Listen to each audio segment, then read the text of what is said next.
নবগঠিত মধ্যনগর উপজেলা পরিষদ নির্বাচনে চেয়ারম্যান প্রার্থী আব্দুল আওয়াল মিসবার নির্বাচনী কার্যালয় উদ্বোধন। মধ্যনগর থেকে নিজস্ব প্রতিনিধির পাঠানো তথ্য ও ছবিতে দেখুন ডেস্ক রিপোর্ট।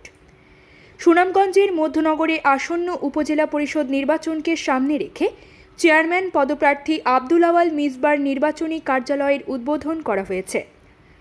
বুধবার বিকাল ৩টার দিকে উপজেলা সদরের কাচারি রোডে নির্বাচনী কার্য পরিচালনা ও প্রচারের জন্য উনার সমর্থিত নেতাকর্মী নিয়ে বুধবার বিকাল ৩টার দিকে উপজেলা সদরের কাচারি রোডে নির্বাচনী কার্য পরিচালনা ও প্রচারের জন্য উনার সমর্থিত নেতাকর্মী নিয়ে দোয়া মাহফিলের মাধ্যমে এই নির্বাচনী কার্যালয়টি উদ্বোধন করা হয়।